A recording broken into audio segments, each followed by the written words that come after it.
ఏంటి నువ్వు అనేది? అవును సార్, ఆ సుందర్ నేను రాత్రి ఇక్కడికి వచ్చారు. మన నెంబర్ 2 గారిని కలిసి వెళ్ళారు. మెయిన్ బ్లాక్ గేట్ కొంచెం దూరం. ఏం మాట్లాడుకున్నారో తెలీదు. ఓ 4 నిమిషాల పాటు మాట్లాడుకున్నారు అనుకుంటాను. తర్వాత డ్యూటీ అయిపోయింది, వెళ్ళిపోయాను. మంచి మాట చెప్పావయ్యా, మంచి మాట చెప్పావు. నిన్న మొన్న నేడు రేపు గెలుపు నాదే, అది నాకందించిన ఘనతంతా నా కూతురుదేలే. నాకు ఏంటన్నా పాటలు పాడుతున్నా? మన ముద్దులని తలుచుకుంటే పాటలు చేస్తారాయమ్మా. ఎవరు నాన్న? అక్క హస్బెండా? ఆయన తలుచుకుంటే చాలు కోపం వస్తుందా? కాదమ్మా, కాబోయే అల్లుడు గురించి అంటున్నానమ్మా. కాబోయే అల్లుడు? నీకు ఇష్టమైన చిన్నల్లుడు బాబు గారు నిన్న రాత్రి తను నెంబర్ 2 గారిని పార్టీ ఆఫీసులో కలిశారమ్మా. అవునా? ఆ విషయం మీకెలా తెలుసు? ఆఫీసులో మనకి స్లీపర్ సెల్ ఉన్నాడుగా. మీకు కూడానా? సరే, దానికి దీనికి ఏంటి సంబంధం? నెంబర్ 2 గారు అల్లుడు గారిని పిలిపించుకొని కాంప్రమైజ్ అయిపోయారమ్మా. బాబే ఏదోలా సీఎంతో చెప్పి నాకు 10 ఎమ్మెల్యే సీట్లు ఇప్పించాలమ్మా. నిన్న మొన్న నేడు రేపు అయ్యో జీల్ అల్లుడు గారు, నేను తప్పుగా మాట్లాడుంటే ముందు క్షమించమని అడగాలి. అల్లుడు గారు రండి, అల్లుడు గారు రండి రండి. మావయ్య, మిమ్మల్ని క్షమించమని అడగడానికి వచ్చాను. క్షమించడమా? ఏంటి బాబు పెద్ద మాటలు మాట్లాడుతున్నారు? రండి లోపలికి. ఇలా చూడండి. రండి రండి రండి. బాగున్నాను. మాట్లాడుతున్నప్పుడే డిస్టర్బ్ చేస్తారు. పాతవేవి మనసులో ఉంచుకోకండి బాబు. ఇంట్లో పెద్దవాళ్ళకి విషయం చెప్పి ఓ మంచి రోజు చూసి తీసుకురండి, మంచి మాట అనుకుందాం. ఏమా ఓకేనా? అచ్చు, తను కోపంగా వెళ్ళిపోయింది. తను కోపంతో వెళ్ళలేదు, సిగ్గుపడి వెళ్ళింది. మావయ్య, నిన్న మీ పార్టీ కార్యాలయానికి వెళ్ళాను. విషయం తెలిసింది. 2 గారిని మీట్ అయ్యాను. నేను ఎలక్షన్లో నుంచుందామని ఫిక్స్ అయిపోయాను. మీరు కూడానా? ఏంటి బాబు మీరు అనేది? మీరు మా పార్టీలో చేరారా? కూర్చోడు కూర్చోడు కూర్చోండి. చాలా సంతోషంగా ఉంది బాబు. బాబు పెద్ద ఆయనతో చెప్పి నాకు 10 ఎమ్మెల్యే సీట్లు ఇప్పించండి. ఆ విషయం గురించి నేను మాట్లాడకూడదు. ఎందుకంటే నేను నిలబడేది ఆయన మీద, ఆయన నియోజకవర్గంలో.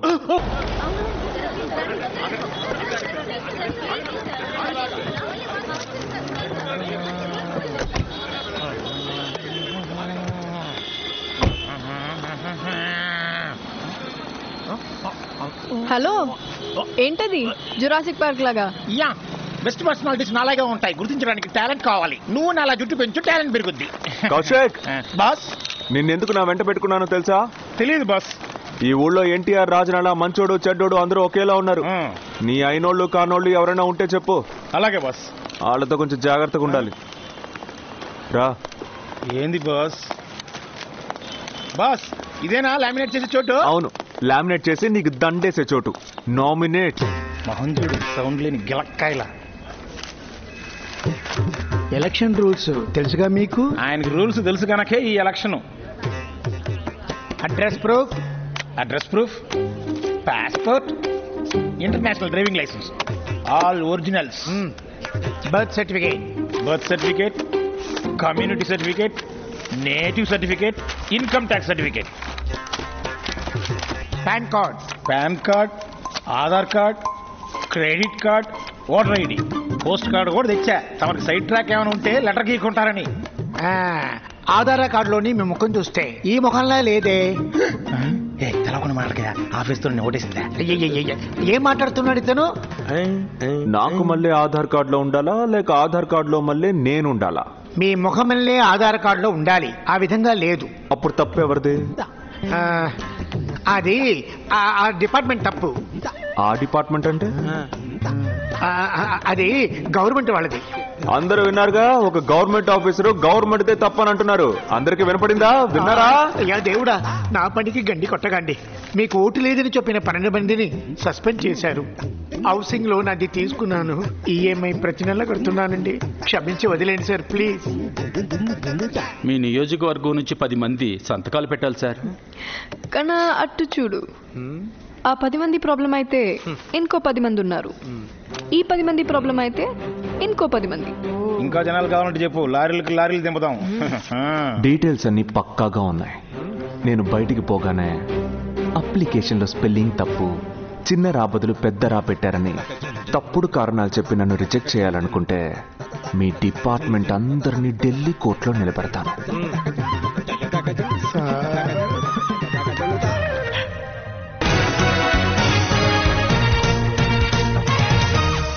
మీరు చెప్పండి మిస్టర్ నారాయణ, సుందర ముఖ్యమంత్రి గారి మాటల యుద్ధం ఏ స్థాయిలో ఉంది? ఇద్దరూ నాకు బాగా తెలుసు. సీఎం ఆ నియోజకవర్గంలో 3 సార్లు గెలిచారు. At the same time mister Sundar ఒక కార్పొరేట్ మాన్స్టర్ చెంగిస్ ఖాన్. వారి వ్యూహాలు, వారి ప్లానింగ్ అన్ని విపరీతంగా ఉంటాయి. It's really going to be a tough game. Tough కాదు, గిఫ్ కాదు.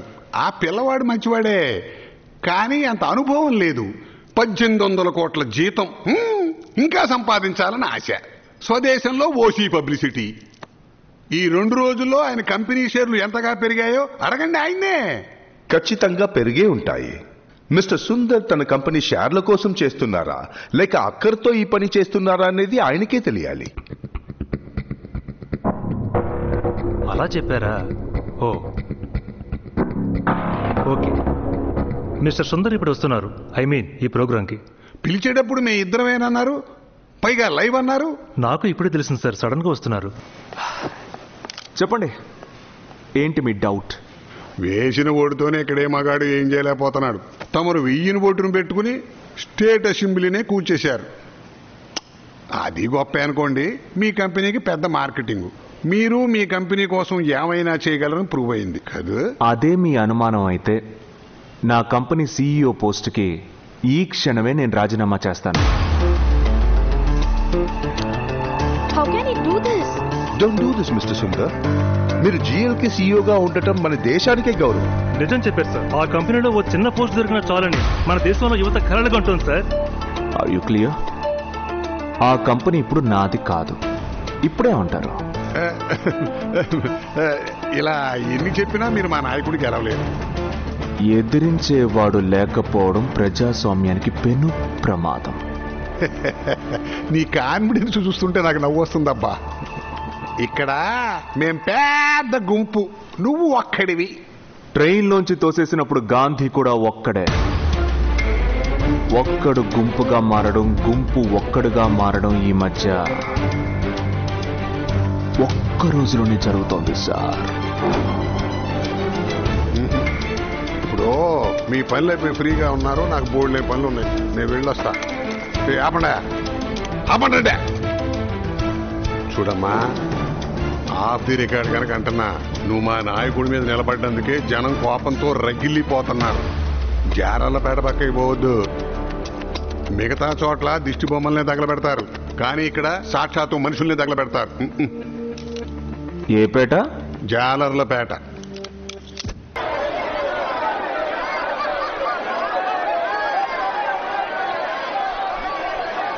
బస్ రిసెప్షన్ చూస్తే భయంకరంగా ఉంది. తిరిగి వెళ్ళిపోతామంటే కొడతారనిపిస్తోంది. ఈ జనంలో వద్దమ్మా. ఇంట్లో కూర్చొని పెట్రోల్ పెట్టినాం అనుకో, మ్యాటర్ ఈజీగా అయిపోద్ది. ఏదో కాల్ చేస్తారు, పేల్ చేస్తారు అన్నారు. ఆ టైప్లో ఏం లేదే. నేను చెప్పేది నువ్వు వీళ్ళు కొట్టకుండా అరస్తున్నారే ఇప్పుడు. దానికి కారణం ఉంది. నువ్వు ఈ నియోజకవర్గంలో నుంచోవటం వల్ల ఓటుకి డిమాండ్ ఎక్కువైపోయింది. 5000 ఓటు ఇప్పుడు 9000 అయింది. వాళ్ళ చేతిలో డబ్బు పడాలంటే నువ్వు ప్యానల్తో ఉండాలి చెప్తున్నా. ప్లీజ్ మాట్లాడకండి, కొంచెం మాట్లాడకండి. సైలెన్స్. Thank you. మా IT స్టూడెంట్స్ జరుపుతున్న ప్రోగ్రామ్ ఇది. ఈ ప్రోగ్రామ్ ఫేస్బుక్ లైవ్ లో వస్తుంది. ఇదొక సరదా ప్రోగ్రామ్. వీరిని మేము ఇక్కడికి ప్రచారం చేయడానికి తీసుకురాలా. మీరు ఇప్పుడు వీరిని ఏమైనా అడగచ్చు, అల్లరి చేయొచ్చు, ఎగతాళి చేయొచ్చు. రాజకీయాలకి తమరు న్యూ అడ్మిషన్ కదా, ర్యాగింగ్కి వెళుతున్నారు తమరిని. సార్, కిలో ఎంతో తెలుసా టమాటా? సార్, ఉప్పు కిలో ఎంతో చెప్పండి. మీరు ఉప్పు వేస్తున్నారా? నవ్వుతారండి బాబా, మరి టమాటా?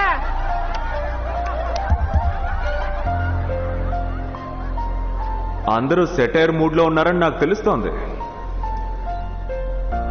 నిజంగానే నాకు టమాటాల కిలో ఎంతో నాకు తెలియదు. కనీసం టమాటాను చూసారా ఎప్పుడైనా? చూపిస్తారా ఒకసారి? సార్, ఇదిగో చూడండి సార్. అయ్యో, బుద్ధి తక్కువ.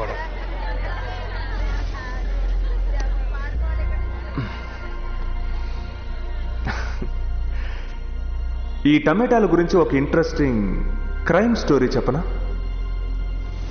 ప్రపంచంలోని 7 దేశాల్లో మన ఊళ్ళో పండిన టమాటాలతో చేసిన టొమాటో సాస్ని ఇష్టపడి తింటున్నారు. ప్రపంచ మార్కెట్లో డిమాండ్ ఉన్నది కూడా మన టమాటాలకే. కానీ అందులో ఒక మర్మం ఉంది. ఈ టమాటాలు పండించే రైతుల చావులు ఇంకా కొనసాగుతూనే ఉన్నాయి. ఎందుకో చెప్పనా? ఇక్కడ పండే టమాటాల్లో 4లో 1 వంతు కావాలనే కుళ్ళబెట్టి చెత్త కుప్పలో పడేస్తున్నారు. ఇప్పుడు ఉదాహరణకి ఇతని దగ్గర 50 కిలోలు, ఇతని దగ్గర 50 కిలోల టమాటాలు ఉన్నాయి అనుకుందాం. డిమాండ్ ఉన్నప్పటికీ వీళ్ళలో ఒక్కరి దగ్గరే నేను కొంటాను. ఇంకొకరి దగ్గర ఉన్న టమాటాలు నాకు అవసరం ఉన్నా కొనను. టమాటాల ఆయుర్దాయం 2 రోజులు. ఇందులో ఎవరి టమాటాలు కుళ్ళిపోతాయో తెలియక రైతులిద్దరూ భయంతో వణికిపోతూ ఉంటారు. ఇప్పుడు టమాటా సాస్ కంపెనీ వాడు చెప్పిందే రేటు. 40 రూపాయల టమాటాల్ని కేవలం 6 రూపాయలకే కొనుక్కుపోతాడు. అప్పుడు కూడా ఒక్కడి దగ్గరే కొంటాడు. ఇంకొకటి శ్రమంతా కుళ్ళి చెత్త కుప్ప పాలవుతుంది. ఎక్కడో ఉన్న ఓ తెల్లవాడి కుటుంబం టొమాటో సాస్ నంచుకొని తింటుంటే ఇక్కడున్న మన రైతు కుటుంబం ఆత్మహత్య చేసుకుంటోంది.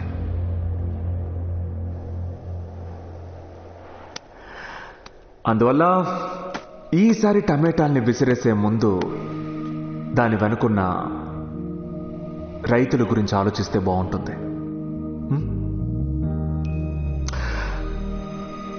ఏంటి అందరూ సైలెంట్ అయ్యారు? నన్ను ఎగతాలు చేయాలనుకుంటే చేయొచ్చు.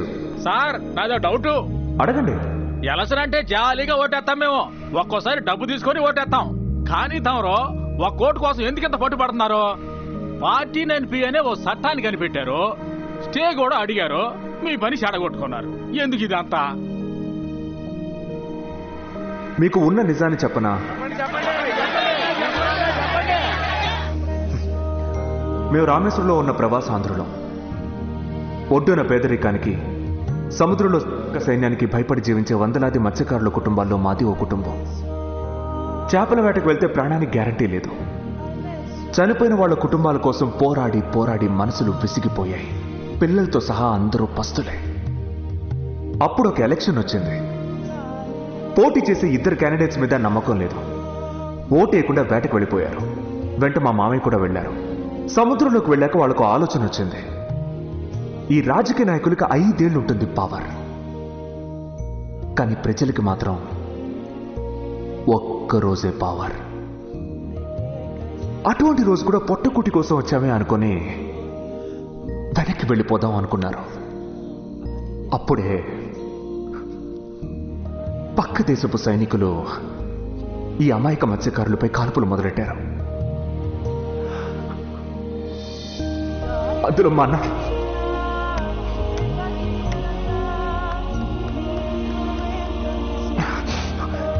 మా నాన్నతో సహా 13 మంది చనిపోయారు.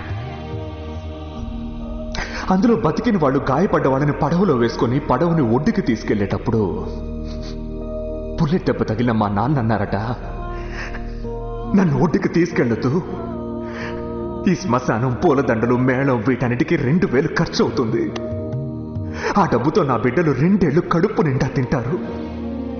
అందుకని నా శవాన్ని సముద్రంలోనే కలిపేయండి బతిమాలారట. ప్రాణం పోగానే పడేశారు సముద్రంలో. అందరూ సముద్రంలో హస్తికల్ని కలుపుతారు. మేము మా నాన్నని కలిపాం. ఆ ఎలక్షన్లో గెలిచిన వాళ్ళు ఎవరికీ ఏమీ చేయలేదు. మత్స్యకారుల సంఘమే మా అమ్మని చదివించింది. మా అమ్మ స్కూల్ టీచర్ అయింది, మమ్మల్ని చదివించింది. పట్టుదలతో చదివాను, పట్టుదలతో. వచ్చిన ఇంటర్వ్యూస్ అన్ని అటెండ్ చేశాను. ఏ ఊరికి వెళ్ళినా, ఏ దేశానికి వెళ్ళినా వచ్చేస్తాను. ఎలక్షన్కి ఇందాకెవరో అడిగారు కదా, ఉప్పు వేసుకుని అన్నం తింటావని. నీ తల్లి మత్స్యకారునిరా, ఉప్పు గాలిని శ్వాసించిన వాణిరా.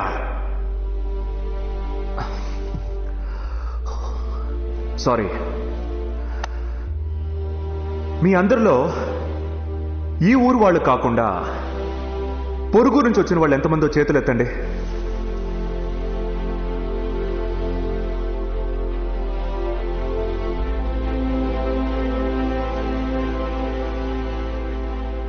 మీ సొంత ఊరికి వెళ్ళాలని ఎంతమంది అనుకుంటున్నారు?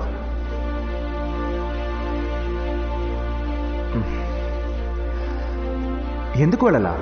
సార్, అందరం కడుపు చేత పట్టుకుని బతుకు తెరువుకు వచ్చిన వాళ్ళం. మీది రామేశ్వరం, నాది పేదవలస. ఊరికి పోవాలనే ఆశ. తిత్తిలి తుఫాన్ దెబ్బకి జనం ఊరొదిలి ఏడగొత్తంటే ఇక నేను ఆడికి సొంత ఊరికి పోయేది. నాది కొత్త వలస, చక్కెర వడ్డీ సమస్య. నాది చెంగైపాలెం, రౌడీ మొక్క సమస్య. నాది చిట్టివేలు, కరువు సమస్య. రాజపాలెం, కిడ్నీ సమస్య. గోదావరి నీళ్లు చూస్తే మళ్లించలేదు, కృష్ణానదా రాలేదు, కలగానే మిగిలిపాయే. ఇక సొంతూరుకి వెళ్ళి ఏం తాగి బతకాలా? 13 జిల్లాల్లో పలు రకాల సమస్యలు. సొంత ఊళ్ళోనే బానిసలుగా బతుకుతున్నాం. ఇంకా మౌనంగా ఉంటే వేసుకున్న బట్టల్ని కూడా ఊడతీస్తారు. దీనికి ఏదో ఓ రోజు సమాధానం చెప్పాలి.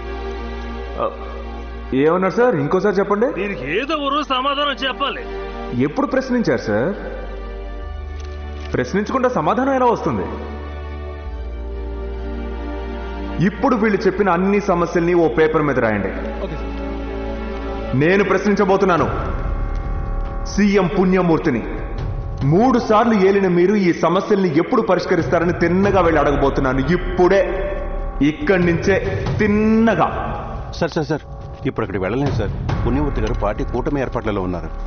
ఇప్పుడు అక్కడికి వెళ్ళడం సేఫ్ కాదు సార్. అడగాలని డిసైడ్ అయ్యాక వెంటనే అడిగేయడం నా అలవాటు.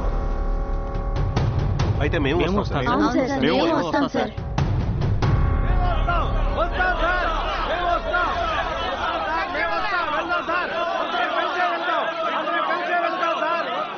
ప్రశ్నిస్తే సమస్య అవుతుంది.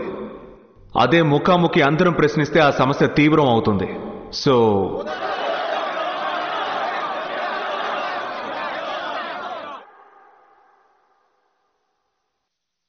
వెళదాం.